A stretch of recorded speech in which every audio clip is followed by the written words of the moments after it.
Innovation Birmingham will talk about the programme activities and the application process. And I will be giving you a bit of an overview of the curriculum as well. On the call today, as I just mentioned, we've got Howard Mitchell with us from HS2, Andrew Pestana, Rob Carnes as well, and Catherine Fuller from Innovation Birmingham, and myself, Alice Johnson from Connected Places Catapult. Just a quick bit of housekeeping. If you'd like to ask questions, which I hope you do, please enter them into the Q&A box and we will get to those at the end of the presentation. We've got 45 minutes to answer your questions. Anything that we can't answer today, we will take that away and come back to you. And we will also be recording this, so you'll have access to it afterwards as well. So I'm just going to pass over now to Howard, who's going to talk you through the background of the programme. Hi everybody. Whilst my video is, there we go, and now I'm up and running. So welcome everybody to for what us in Innovation at HS2 is a really very exciting initiative. It's great to have so many of you all on board and interested in the Accelerator program and what we're doing in HS2 to basically drive innovation on what is Europe's largest infrastructure project at the moment in a very significant scale, and also something that runs over many years. It's a unique opportunity to be working in innovation within this program, mainly because of the size, scale and timing of the program that we're running. So just to set the scene, most of you will have heard of HS2. We're very popular with the media. A lot of stories, both good and sometimes negative about us. But actually, I wanted to share with you a little bit more of the details of specifically what HS2 is and why it's so transformative for the UK. So, firstly, we are a very significant high-speed rail program running from, in the first phase, London to Birmingham, and then we grow beyond Birmingham in an eastern and western leg, terminating in the northwest in Manchester and in the northeast in Leeds. But rather than me drone on about that, we've got a really and quite interesting video which will give you a little bit more insight into the scale of this program and why it's so transformational for the UK. So Alice, if you could click play on the video, that would be great.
Here we go.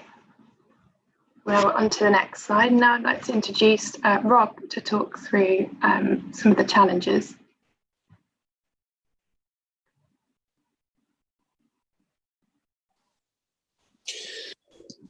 Sorry, Howard, do you just want to finish off on the innovation strategy and then? Oh, apologies.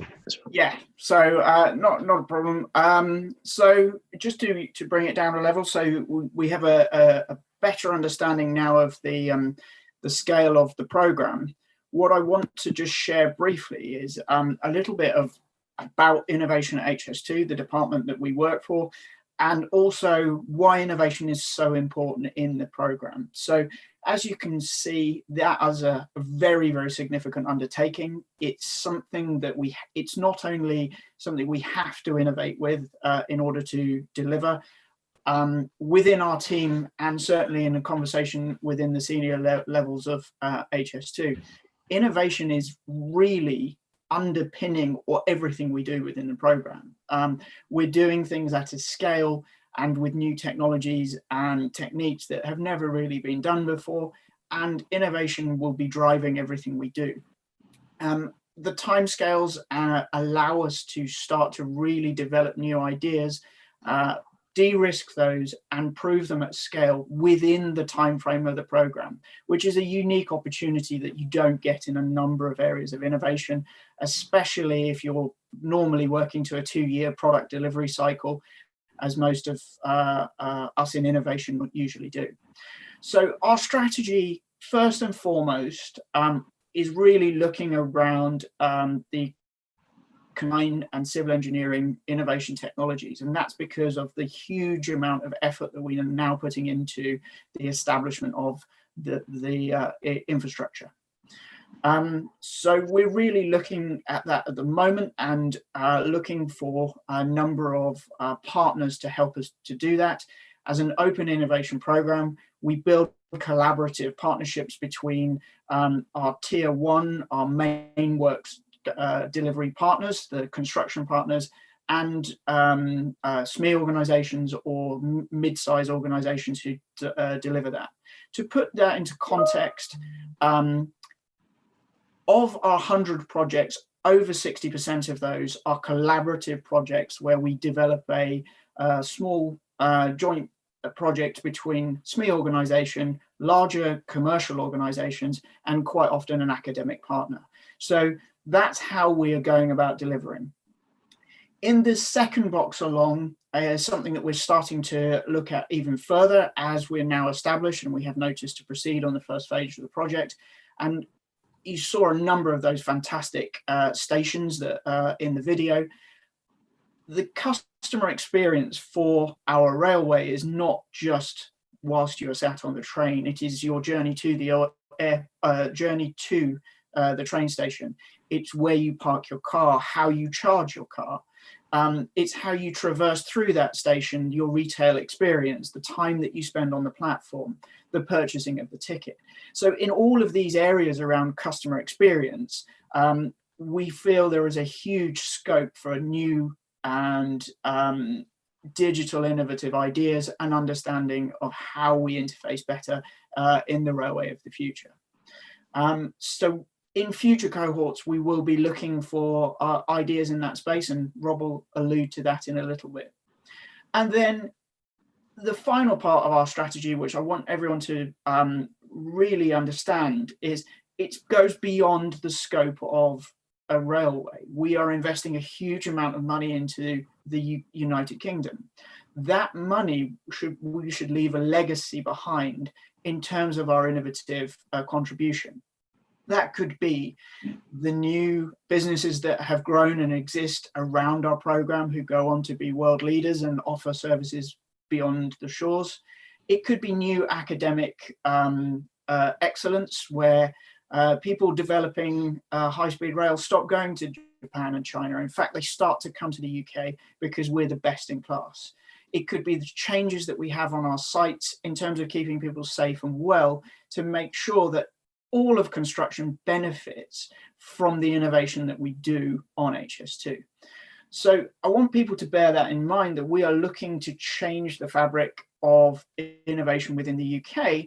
This is not just about a single site or a small scale innovation program. This is something that we are delivering across the full scale of our program and the UK. If we could just go on to the next one.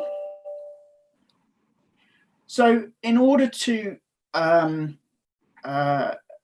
overcome the huge scale that we're looking to deliver within the program, we have to have laser focus in terms of the things that we're looking for and why.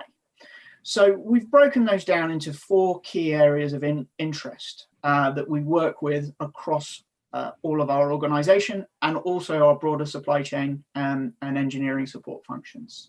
The first being productivity, where we look at a huge, across the construction environment, there are a number of areas we can use new digital technologies, start to integrate information in order to improve the way we work and reduce some of the losses.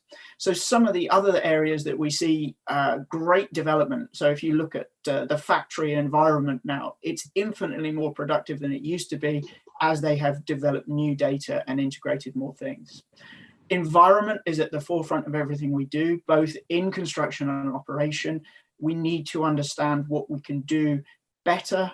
We can create fewer emissions, and we're also, as well as carbon and particulate emissions, we're also very interested in the reduction of noise because it's an intrusive environmental factor, not only during construction but also operation. I've alluded to customer experience there. The robustness of this railway is very important. People always talk aspirationally about Swiss levels of precision, timing, and delivery. That's something that we should be aiming to surpass within the HS2 program. And then the final one, which is actually the one that most people are really not interested in because it's not as cool as a number of the other areas, but is the single biggest lever for innovation across the HS2 program. We as a client organization transfer vast volumes of data and money throughout the supply chain. We also have to manage the risk of a program that runs over sort of 12 to 20 years with infinite number of variables. So new techniques and technologies in the process management area allow us to create huge benefit, not just for the program, but also for the UK, because there's volume of data and the volume of transactions happening is completely unprecedented. So that's a little bit from me. I will hand over to Rob now, who will start to speak more specifically about the Accelerator program, and hopefully everybody now has a little bit of context on where we're going with the innovation strategy at HS2. So thanks for your time, and over to you, Rob. Thanks, Howard. Morning, everybody. Thanks for joining us today. So just to give you a bit of an insight to our accelerator program and why we've started it, why are we launching this program now, and what's the sort of reasoning for us doing so. And if you, in fact, I think it alluded to in the video, you may have noticed that it said we are targeting working with 60% SME organizations. And that's actually really true and reflective of our innovation portfolio, of all the projects that we have in flight at the moment. There's probably a 65 to 70% balance to startup SME spin-out organizations who are working with our tier one supply chain or directly with the client teams to deliver innovation into the program. So we're seeing real value from working and engaging and collaborating with SME organizations. This accelerator program allows us to engage directly with those SME organizations, whereas traditionally we will have to contract via the tier one supply chain. So you lose a little bit of cohesion that way. Speed of delivery of innovation is extremely important, especially as we're now moving to notice to proceed. We've got the approval to move ahead with a 10-year build program, and time is ever increasing factor in what we do and what we deliver. Therefore, our ability to contract work with SME organizations is increasingly important. This accelerator program definitely is a huge factor and contribution as to why we're doing that. There's also cost efficiencies of working directly with SME organizations through this program. If we can develop your organization, your business, and develop a solution that is fit for purpose, and that's exactly the intention, is in the what, is that we want to grow organizations, bring organizations to the UK that aren't necessarily in the UK maybe, and that will benefit HS2 program and it will benefit the UK industry. We'll also make sure that throughout this program of works, we've pre-qualified you. And this is taking away some of the red tape that you traditionally would have to go through. Well, all of that work is being taken as part of this process, so that as we support your business, develop your solution, grow the business and mature it so that it is ready and fit for purpose for HS2 and its supply chain, that when we showcase the outputs of the product or solution or whatever it's been developed and accelerated, is that it is industry market ready. And you've seen the scale of the project. You've seen in that video, it shows you how far along the country and how many assets and how many people are going to need to engage with us to deliver the project. But I think it's, accelerator programs aren't new, but for something, an accelerator program for the scale of what we are delivering here, then it really does give you a huge opportunity to make a real difference in the construction and rail sectors. Next slide, please, Alice. And as Howard alluded to, our strategy themes. So for cohort 1, which we're launching today, the areas of focus for this project are focused around our environmental theme and our construction and design theme. We will also be launching cohort 2 later in the year, which will include challenges for our customer experience and the process space. As Howard said, the process space is a large area of focus for us. So I'll now take you into some detail into the individual challenges that we have launched. All of these challenges have received executive or senior leadership team sponsorship. We put these ones forward as they are high priority ones for us. The first one that you see on the screen is around circular economy.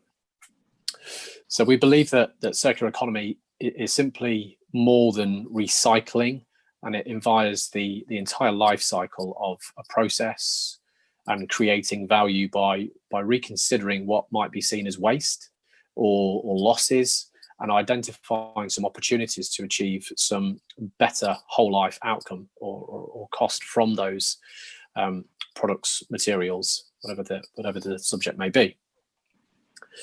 And so some examples of where, to try and bring this to life for some people on the call, as what do we mean by circular economy. So reduction in waste is going to be a huge thing for the program. We're going to have to shift a huge amount of earth. I've got some stats to support that later, but we have to shift a huge amount of earth. We have to have huge lorry movements. We need to use vast amounts of materials, some of which that may not necessarily be available in the UK supply chain. So we need to be innovative about how we approach this. The boundaries to that are, we have a very linear route. So if we have a contractor in the north of phase one that has an abundance of material, and we have a needs requirement for that material in the southern sections, then actually from a circular economy principles perspective, then those economies of scale might not work. So we need to look at a balance around how do we achieve optimum solutions that will help us minimize what we use in the first place of new material. We want to maximize the reuse of materials wherever possible. So that example is probably one of those scenarios that it's not necessarily possible to transition between the north and the south. However, one of our regions alone, as they're broken up into 4 separate contracts, is that you actually could probably demonstrate really considerable value in circular economy principles across one region, whether that's Balfour Beatty Vonsi in the north, the FRH Kia Ferrovial BAM in the central section, Align, who are the lower central section. They've got a tunnel and a viaduct, and down to SCS JV in the southern sections. And all of those contractors have very different challenges due to the nature of their build programs, due to the geotechnicals of the sort of infrastructure that they're working around and the ground that they're working around. So we recognize that there is undoubtedly going to be waste on the program. And if you look at historically, if you look at the waste associated to major infrastructure projects, then it's around 30% if you look at some of the literature that's around. And if you were to look at that waste across the HS2 program over a 20-year period to focus on phase 1 and phase 2, then from an environmental perspective, from a cost perspective, from a corporate responsibility perspective, there's huge opportunities to do things differently. And circular economy principles may have been around for a while, but we haven't necessarily seen an abundance of solutions in this space that have came to the market. So we believe that trying to get in there early with these principles and with some innovation to support this particular themed area will drive huge value for the project. The next challenge I'd like to talk to you about is around our green corridor. So green corridor may be a bit of a term thrown around by HS2, but it is very much in our it's very much in the press. It's very much our corporate focus, one of our corporate responsibilities that we take very seriously, and we're committed to generate positive benefits along the route, and that can be through enhancing habitats and biodiversity and minimizing our carbon footprint. And HS2 will need to, I think we need to plant around 7 million trees along the route as part of our commitments. So we're creating this green corridor where it will be a home for wildlife and integrate to the project. That being said, the 7 million trees that we need to plant on phase 1 alone will cover 33 square kilometers, 40 different species of trees, including those native to each area that the railway passes through. So as I said before, we've got lots of different GI along the route. So how can we monitor and improve the health of these trees? And can that be by understanding what species we're better understanding what species we're planting in what soil composition to ensure the success of that. How can we remotely monitor the success of the growth? I think traditionally, there's lots of manual surveys that require people to go out to site to capture information, and on a 33 square kilometre section of the route, that's a fairly big task. And we know that there are lots of solutions out there in other types of industries and in different types of processes that can 100% add value to the way we monitor, the way that we predict and measure, and the way that hopefully we can maximize the benefit from our landscape design. Carbon sequestration is at the bottom of the carbon hierarchy. However, we've got some fairly big initiatives that are looking at the top ends of the hierarchy in terms of carbon. So we need to make sure that we have a balance across the hierarchy of needs. I've spoken to a few organisations, hopefully a few of you on the call today, that I've seen some fantastic solutions in this space. So I think this will be a really interesting topic, and hopefully one that we can really deliver something that can really make a difference, not just to HS2 programme, but hopefully to the industry and also to local communities. This is a topic that has been in the press, and we had some negative press on this because we had some failures in this space. So we need to and want to make significant improvements. And the final challenge I'd like to talk to you about today is around productivity, and Howard touched on this on our construction and design theme, and the challenges that we have that you saw in the video. It's a huge route. It's the biggest infrastructure project in Europe. It includes 60 kilometres of viaducts, 73 kilometres of tunnels. We have to shift something like 96 cubic metres of excavated materials, and that's enough to go and build a tower that reaches a quarter of the way to the moon. Some of the facts that I've got. The tunnels that we'll have to build could build a tunnel between London and Brighton or Birmingham, and it's huge. It's huge. The amount of steel that we need to use is something like 2 million tons of steel. That's the equivalent of 207 Eiffel Towers. We will be employing 30,000 people at the peak of construction, and that will translate to roughly around 6 million working hours per month. Therefore, we need to look at what we're doing, how we're doing it, and what we can do to really make a difference in how productive we are as an organisation. And you can see the 3 bullets that we've got. How can we make every minute count? Because actually, if you start to save a few hours here and a few hours there across the route, then that starts to add up to a really appetizing business case. And how can we leverage those digital solutions to help improve our productivity? So we want to bring in some of the technologies that are being developed in startup and SME organizations, help bring them to market and help bring them to our tier 1 supply chains, to allow them to support the delivery of their contracts, to allow these startups to, as part of our legacy aspirations, to bring these startups and solutions to market for industry. And our links to industry groups such as I3P are a great mechanism for us to provide a platform for SME organisations with case studies of working on projects the size and scale of HS2. So they're the 3 challenges that I wanted to talk about briefly.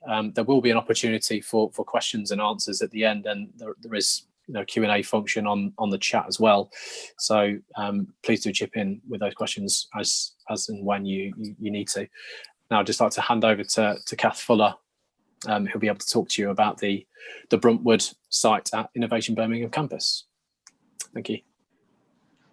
Hello everybody, I'm Kath Fuller, I'm Head of Innovation here at Bruntwood SciTech, and I hope that you're feeling energised by the sort of scale of the challenge that Howard described, and then the kind of specific challenges that Rob's described us wanting to look out for this HS2 Accelerator.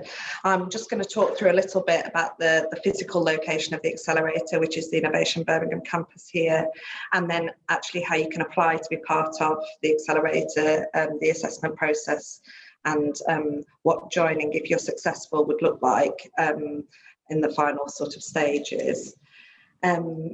Next slide, please. So obviously we are based in Birmingham, about 15-minute walk outside the city centre. Our campus has got 3 buildings, and we're about to acquire a lot more and build another one in a kind of investment programme over the next 10 years. We've got about 170 digital businesses across the 3 buildings, and the stage of those businesses is right across the spectrum, from start-up to scaling companies, you know, long established firms, and that builds a really nice community and means that the services that we offer on campus are really kind of helpful in growing businesses at different stages of development. So it must be said that when the programme was first thought of and designed, and you know, our conversation with the HS2 and Connect Place Catapult first started, obviously the pandemic wasn't on our radar at the time. It's something that we need to consider now, and our buildings have been open the whole time. You know, we're 24/7 open, and anyone that is successful would be welcome to be based here. And we're obviously following all the usual government guidelines about social distancing, and there's been lots of measures put in place to make sure that our buildings are safe to be at. But it's also not at all part of, you know, it's not necessary and it's not compulsory part of your involvement with the accelerator. The accelerator will be delivered in a kind of virtual hybrid, physical virtual form, so you can make your own decisions about what's safe and right for you to take part in. Next slide, please. The Serendip programme, which the HS2 Accelerator is part of, is our flagship kind of challenge-led collaborative innovation programme. So we work with lots of different corporates on different sectors: sports tech, mobility, health tech, transport, to kind of help large corporates access innovation and improve their productivity, efficiency, and future kind of facing plans as a result, and also help smaller businesses who might not normally have the chance to work with kind of the dominant market players get involved in real life demands, kind of problems with, and answer those with their solutions. So Serendip's something that we've run for a few years now, and we're really excited that HS2 has become part of that programme with us. Next slide, please. The way that you can apply to join the HS2 Accelerator is through our website. The link is there. The deadline for applications is on the 17th of July. And I know that we have had a few questions in the Q&A already about eligibility, so I'll just quickly go through those. You must be an SME and have a UK registered office. We'd like your innovation to be at TRL 6 and above, which essentially means that it's a validated prototype that's been tested, might be in trial, or you've had first to early customers, and obviously and above that. So it's not a kind of ideas program or a very early stage innovation that HS2 are interested in at this point. It needs to be an innovative solution, and also obviously you need to be willing to take part in the accelerator and in sort of sharing your innovation with HS2 in that way. I've put a picture here of the application form, not because I'm suggesting that you'd be able to read it, but more just so you can see the length of it. It's literally 2 sides really. There's sort of a section about common details, you know, like your name, your address, company registration number, that kind of thing, which is fairly basic info that you can fill out. There's probably about 4 or 5 meaty questions around what your solution actually is, how it addresses the challenge of HS2, what your team's like, what kind of traction you've had in the past, revenue model, that sort of thing. And then there's some kind of, again, basic details about how you've heard about us and equality and diversity metrics at the end. So it isn't hopefully too onerous. So we really do encourage that you apply. If you feel like you have a solution that fits one of the challenges that HS2 have described today, then please put the application in. There is a question in this form about your intention to spend time on campus. I just want to be clear, that isn't a assessed question, so it won't affect your success, how you answer that question, whether you intend to be here all the time or not at all. It's really just a logistics question so that we can manage the demand on space and make sure that we've got enough room for you all if indeed you all do decide to come here. Next slide, please. So this is the process that we'll be going through. So as I said, the deadline is the 17th of July. Then we go through a period of shortlisting. And then if you're successful at that stage, you'll be invited to a technical assessment. And then if you are successful at that stage, then there'll be a final assessment in front of a panel. And those that are chosen at that point will be welcome to the campus during a welcome week, which may be virtual.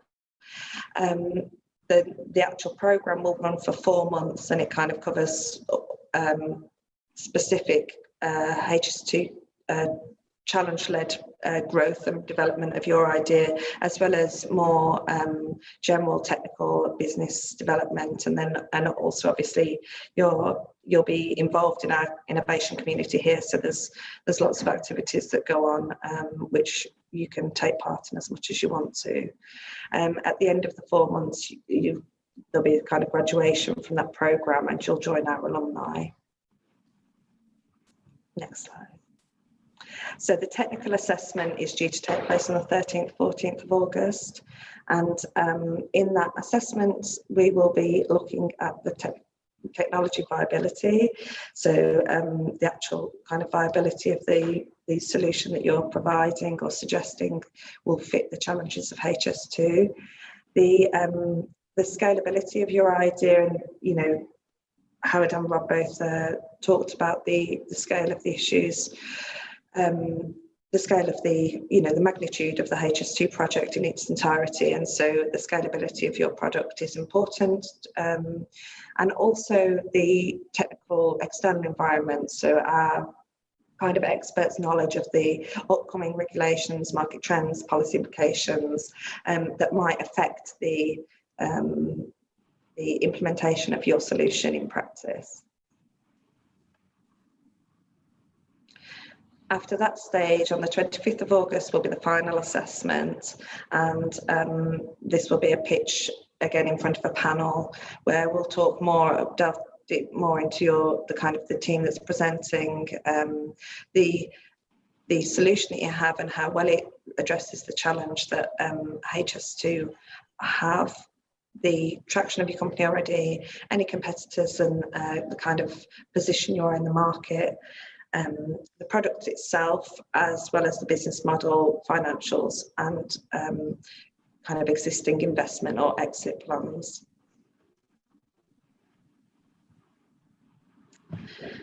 Once the assessment process is out the way and you're hopefully successful in joining the HS2 Accelerator, the programme will begin, and Alice in a moment will talk to you about that programme.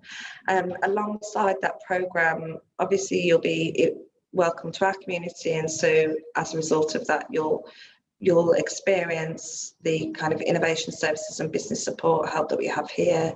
You'll be invited to meet with networks and connections, have access to the campus and to all the facilities that we have here, be invited to join other initiatives, community events, socials, as well as any help that you need with PR and showcasing. So it's kind of it will be your choice how much of that you get involved in and not get involved in the program. The HS2 program itself is the kind of the main compulsory element, if you like, for your journey with HS2, and the rest are nice to haves. So I think that's it. Alice will talk more now about the actual curriculum itself and what you'll be doing in those 4 months. So I'll pass on to Alice now. Thanks, Kath. So I'm Alice. I lead on accelerator programs at the Connected Places Catapult. Very excited to be collaborating on this project, on this program. I'm going to just talk you through what the actual activities will be over the 4 months. It's a small cohort, five SMEs on the cohort. So that provides a lot of opportunity for some really in-depth one-to-one support. The Connected Places Catapult, for those of you that don't know us already, I know lots of you have worked with us in the past, but we're one of 9 catapults across the UK, set up and part funded by Innovate UK to drive innovation into different sector focus areas, ours being mobility, the built environment and critical infrastructure. So we have a number of technical experts across the Catapult, about 150, and I'm going to talk to you a little bit in a minute about the different areas that they cover. But essentially, the programme is made up of various different elements, technical sprints to support you to meet the challenge requirements that will be engaged with part HS2 and Catapult, helping you with the technical elements of that. An investment readiness programme, growth focus, so focus on growing your business, business development opportunities. So we want to introduce you to as many potential customers as we can and utilise our networks to do that. And a demo day showcase at the end of the programme, where we'll invite lots of our networks and investor contacts as well to see your progress. So in terms of technical support, this is this is not actually all of the technical areas that we cover at the Catapult, but we have some of the best experts and knowledgeable people in the country working on these different areas: MAS, business models, human factors, complex systems, data modelling, transport modelling, AI simulation. So there's a whole range of experts, and what we'll do is work with you on an individual basis to identify the best experts to work with you on the technical sprints. And those will be a week-long process of intense working together. We also, on all of our programs, run an investment readiness program, which includes access to investors who are interested in the sector focus areas that we work within. So we run a number of events. We ran an event just before the COVID-19 stuff kicked off, when we could still have virtual real events even at the Shard, where we had 60 investors come along to meet 10 of our SMEs pitching. We run regular demo day events, as do Bruntwood as well. So we'll be combining our networks to invite different investors to that. We onboard investors in residence onto our programs. So essentially entrepreneurs who have been there, done that, raised and exited businesses, and are also now investors themselves that are active in coaching our SMEs. And then we also utilise our knowledge at the Catapult as well. So we have a bids team within the Catapult that work with SMEs to identify future and potential opportunities as well. And then we also host networking events. So it's a very comprehensive, excuse me, overview of investment and your individual journey, most of it being one-to-one, because obviously every investment journey is very individual and can look very different. So we'll work with you at the level that you're at. And then we will also be running a number of workshops on the cohort on growth focus areas. But again, this would be about, we don't want to set up sessions that are generic, that are not of interest to you. We want to make sure that the sessions are bespoke and relevant to your needs. So there's various different areas that we will cover, but that will become more apparent once we're started working with you. And then the other key part of what we do on our accelerator programs is really about driving commercial opportunities. So we'll bring in a number of different partners to meet with you, again, after working with you to map out that potential network. Catapult we're innovation partners with Network Rail, Highways England, and we have lots of different relationships as well that we will utilise to provide as many opportunities as we can to further your development and opportunities.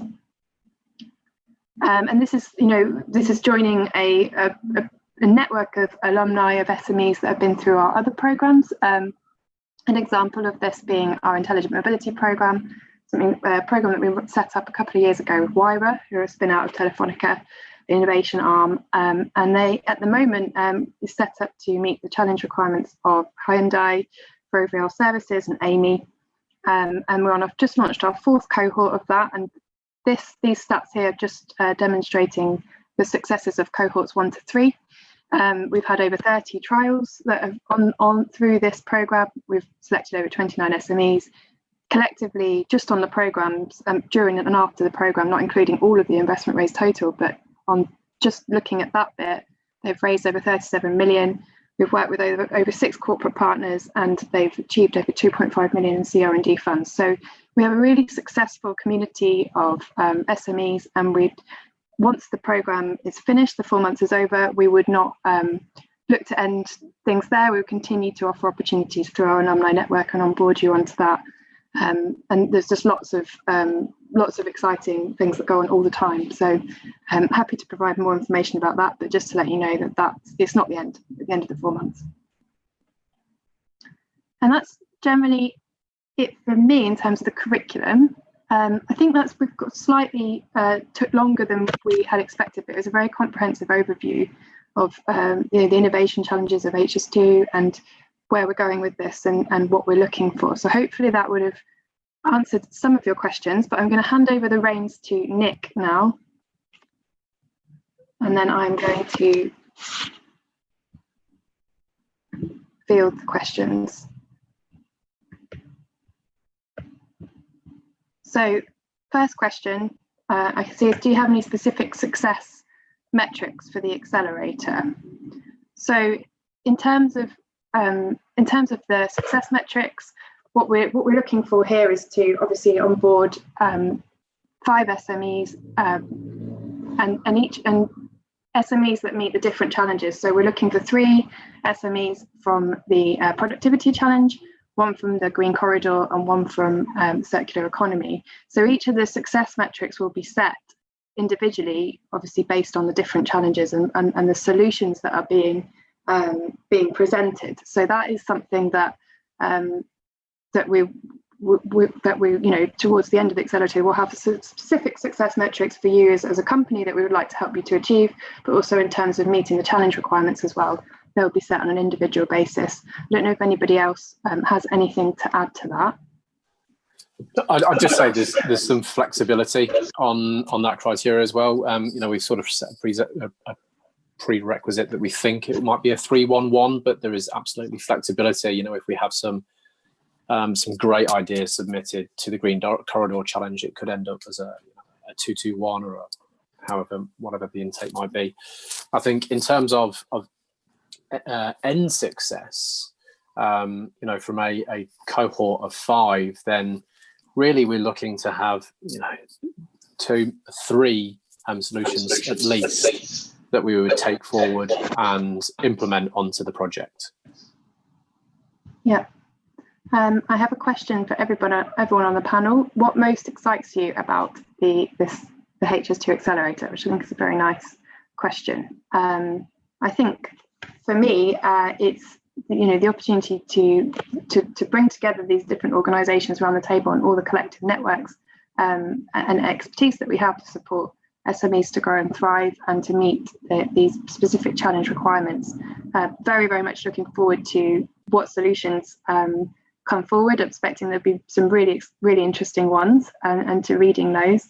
I'm not sure if anyone else has any answers to that, has their specific answers, but that's mine.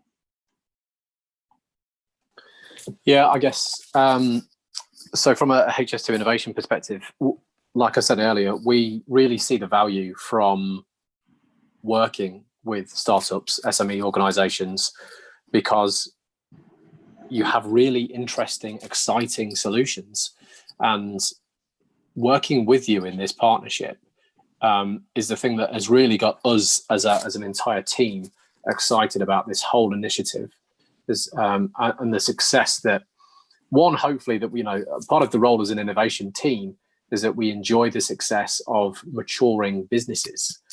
We've seen some real success through our innovation portfolio, and some of those have been, fairly well documented in the press, and ultimately that has led to generation of sales for these organizations, and they seem to be thriving from it. So actually seeing these innovation projects all the way through to transition to sales and benefit in HS2 and these startups is what excites us about this program.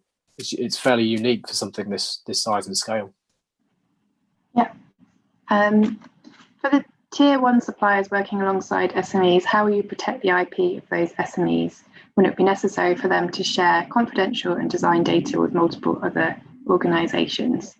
I'm happy to sort of put my bit in there, but we will be obviously actively signing NDAs with SMEs, and I guess the same principle we can put in place with the tier 1 suppliers as well. So I'd say that would be our general answer to that, unless Rob or Kath, you have anything to add to that as well. No, in terms of IP, we're very much in a position where that should remain with the startup and SME. We don't have a way of taking equity in companies, so this is about growing startups. It's part of our corporate goals is to grow startups to benefit the economy, to benefit the UK. As taking IP doesn't necessarily add any value to that, so it would stay with you. Okay. In terms of protections as well, probably this question around NDAs and so forth.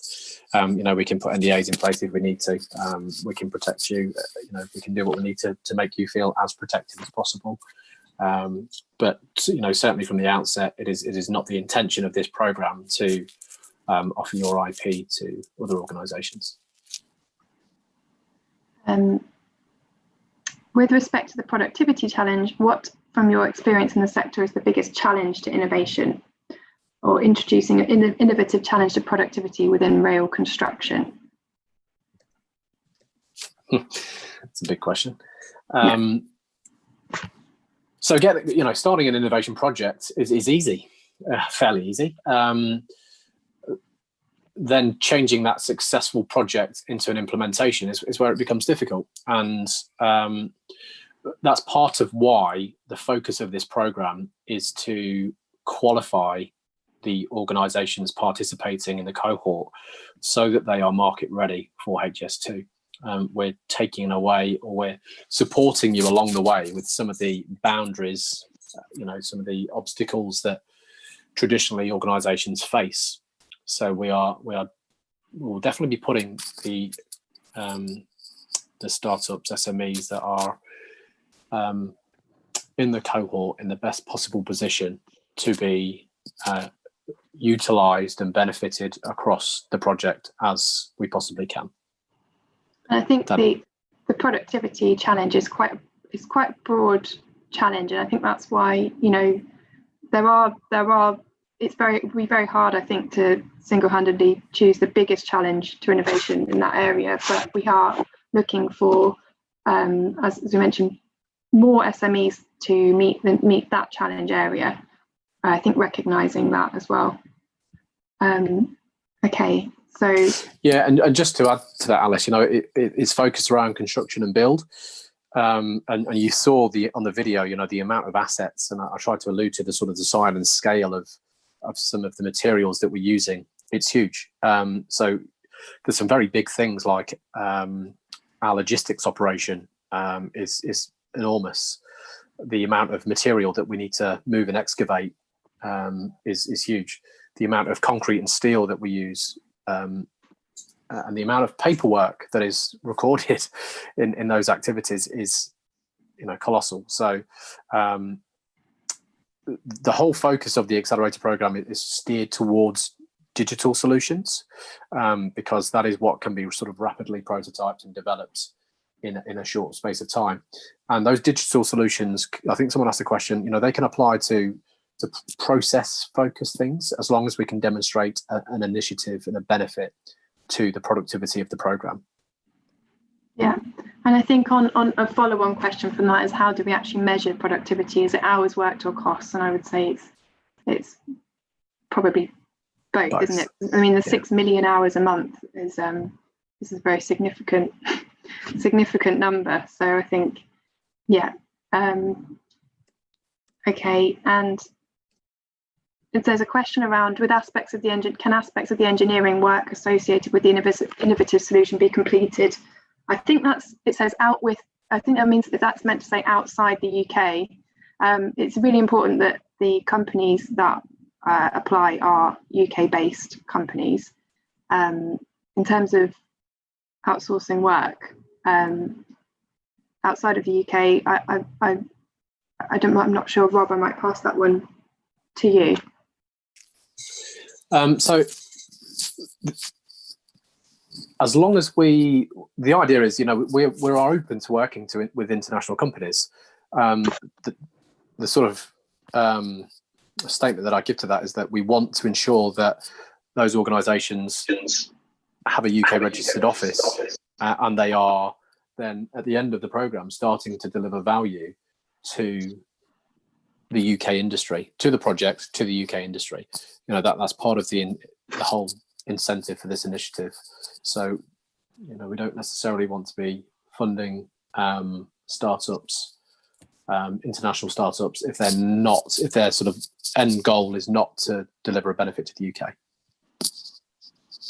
There's a question about, is there a grant available as well as a time of business support? There's not a grant attached to this programme, but the opportunities obviously to work with HS2 and Tier 1 partners are really significant, but there's no funding attached to this programme, to answer that one.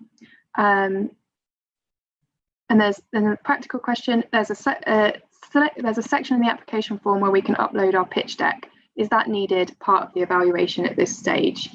I think it's something that we would, if you have it, we would like to see, but it's not being assessed through our criteria. It's just helpful to be able to see the information in that format as well. Kath, do you have anything to add to that? No, as Alice said, really, it's definitely not compulsory to add anything, but we just wanted to give you an opportunity to add kind of background information or a pitch deck if you already have them, for added info to your application. Actually, sorry, Alice, I will just say while we're on that, the file that you attach needs to be less than 25 MB. So, and sometimes if you're attaching a file that is on the heavier side of that, then it takes a while to upload before it allows you to submit. So just, as you press apply, it will say just waiting for file to upload. So just sit that out basically, and then press apply once it's uploaded. Great. And a question about data. Will HS2 be open to sharing their data during the accelerator? I imagine it would depend on what that was. Yeah, it depends. Yeah, exactly, Alice. Yeah, we will be providing technical support. We will be providing business support. So where we can provide data, we will. There's going to be some very rare circumstances where either we don't hold data, or there are sensitivities that we're not able to share at a particular stage of the program.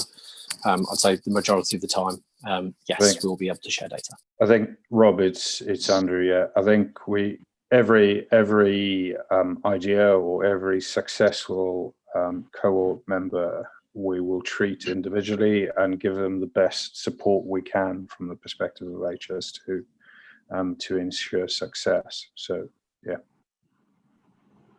I have a question about SME criteria. So in terms of the what we'll be looking at in the finals, I think Kath covered it in her slides. But essentially, you might want to add to this, Kath, but we're looking at things like, you know, team, what traction do you have, and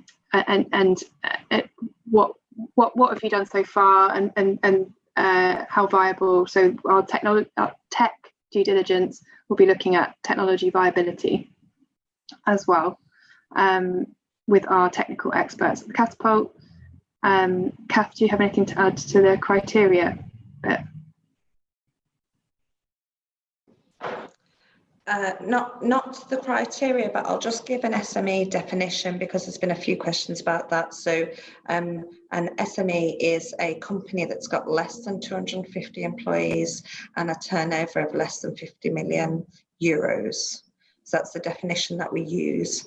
So as long as you are below those two, then you are welcome to apply.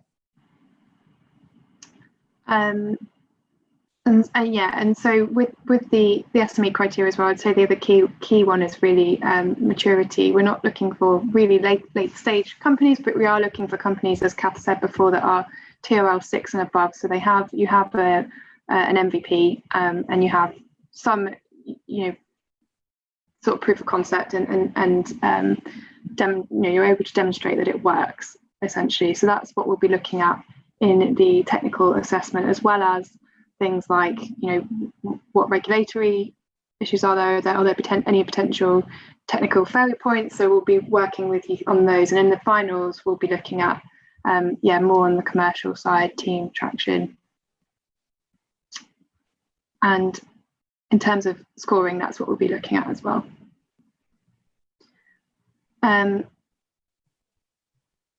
Where can we find information on previous innovation projects run by HS2 so that we can avoid submitting proposals that duplicate existing projects? I think in this case, if you feel that you meet the challenges, that's yeah. So we haven't got a public facing innovation portfolio, and we won't be sharing the portfolio as it stands. What we'd say is exactly what Alice has alluded to there, is that if you feel that your solution meets the criteria, put an application forward. There's only a selection of 5 to take forward. However, by us having visibility of all the applications, we'll be able to assess which ones can add value and which ones are duplicated, and give respective feedback to those organisations as well, to help you either develop your solution in the right direction that's fit for purpose for HS2, and avoid any duplication. So we can absolutely pick that up in the sort of feedback sessions at the end. Great. I have a question about, for TRL 6, are you looking for technical readiness only, also user customer validation as well? I think we're looking for for a level of market readiness at the same time. So it's about being ready to work with to work on a larger scale. I also had a question in here about, will there be a trial during the program? There's going to be, as I said, the technical sprints to work with you to adapt technologies to meet the challenges, but not a live trialing.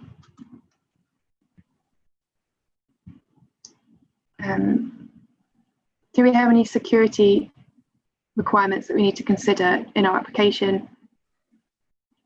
If so, can they be shared so we can align our application? I don't believe there are any security requirements. Kath, are you aware? I assume the question is like challenge specific, as in security measures that HS2 would want the company to adopt. I'm assuming. I think probably the best solution, that'll be quite bespoke depending what your what your actual solution is. So probably the best option is to apply, and then you know, after in the technical kind of assessment, that's when we would talk to you about those kind of requirements. If there's, you know, if there's kind of challenges that we foresee around security or other things in how HS2 would be able to adopt your technology, they'll come up in that technical assessment, and we can kind of discuss ways forward at that point. I think it's, yeah, as you say, it's a very case-by-case individual basis. Do we need the product or service to be demonstratable during the programme, or could the work be undertaken in preparation for trial use? I think if you're adapting the technology from what you have significantly already, it would be, again, a case-by-case thing. We would want to see something that's already, that you can already demonstrate, but if it's something that you can show that by working with us you can adapt the technology, I think that's one of the things that we're trying to do. So I think, again, a case-by-case, but there would need to be a level of maturity in the product that you already have for you to be ready to come onto this programme. I've got a question about when will the call for the customer experience challenges be launched. That's to be later in July, so keep an eye out for communications on that. There'll be stuff going out later in the month. And I think we're nearly at the end of the questions. Do you match up potential suppliers if they complement each other to solve one challenge? I think that's not something that we're opposed to doing. We have seen that on other. By this, I assume you mean SMEs working together to solve a challenge. Something that we have seen on other programs as well. We have at the Catapult just launched a program in partnership with Amy, looking at clean air and mobility solutions, and there's a consortium on that, and that's working really well. So again, it would depend on the proposition, on the proposal, really.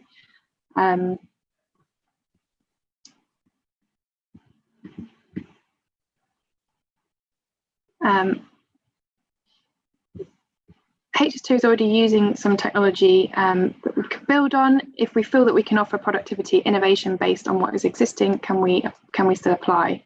So that's a question, rather than creating something new but building on existing technologies. I think that would be encouraged. Yeah, okay.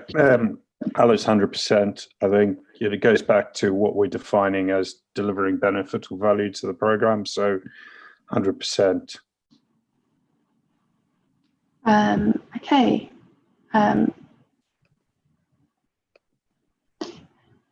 How many employees can be at the accelerator for one company? I think, Kath, you've just mentioned the definition of an SME. So technically an SME is under 250 employees, but obviously normally we tend to see a lot less than that on applying to the programs. And also another question, is it okay if we've already raised a Series A, or is that too mature? I don't think that would necessarily be too mature. I think showing that you've got some traction already and raised some investment could be a really good thing. So yeah, I don't see a problem with that. I don't know if anyone has anything to add. No, I don't see a problem with that with either. You know, we're interested in how we can bring the solutions to the industry or to the project. So yeah, Series A or C, we're not concerned, I don't think. I'll just go back to the question about how many people can be based at the accelerator. I assume that is a question about if people did want to make use of the campus facilities, how many of their team could be here. We don't have room for 250 people, I'm afraid, but we would welcome like kind of the like 2 or 3 maybe people from each company, if that, you know, if it's the founder and then their chief innovation officer, or who, you know, kind of the kind of technical leads need to, you know, want to be kind of fully engaged in the program and have a physical presence on site as a result, then that would be absolutely fine. And again, it's something that we can discuss as we go through the process, what's, you know, kind of what's appropriate and relevant for you as a company, and, you know, kind of us as a program, how to get the most out of the program with the team that you want to include. Okay, and just 2 questions left, I think, on the challenge 3 on productivity. Is it limited to site operations productivity? Does it also include staff time in the office, admin, engineering, design process? I think it could include, correct me if I'm wrong, but all of those things. So I think that's fairly straightforward one. And could you develop more on the third item in challenge 3, productivity, and what you mean by HS2 elements? So I started to type a response to this. It's a very big opportunity area. So that it could be asset types, it could be asset classes. You know, we could be talking bridges, viaducts. We could be talking rebar. We could be talking earth movement. So it, you know, the different elements that we need to design along the route. Embankments, cuttings, how can we make that more efficient? The amount of rebar that goes into concrete. It's a very broad statement. So, and the reason why it is so broad is because the opportunity is so broad. So don't be constrained with your thinking. Okay, and I have one final question. HS2 have been working with startups on AI solution for infrastructure project planning. Can you share info on current initiatives so that we know if our product will be a new value proposition to HS2? I think again, it's okay for it to not be a new value proposition. I'm not sure if Rob, you're able to share some information about that. But Alice, just because we're working on some of these ideas that are taking place at the moment, it doesn't preclude us at looking at others. So yeah, we completely recognise that, you know, in any one solution area, there will be multiple sort of answers to the exam question, if you want to put it like that. So, you know, don't be scared away that we're working on solutions that may cross over with your existing solutions. I think, you know, we need to consider the benefit or value to the program as a whole and where that offers us capability or knowledge. If the question was looking for us to share those ideas that we are working on, I think there's also a consideration from our perspective that some of those are under sort of confidentiality agreements, so we wouldn't be able to share all of that widely across the business. I guess my summary is, if you think it's got a benefit or value to the program, you think you've got a product that can meet those requirements, or a solution or a process, then get your application in. Great. Well, this has been really good. Thank you so much, Robert, Howard, Andrew, Kath, for going through all of this today. I think if anyone has any further questions, there are some emails there on the screen that myself and Kath as well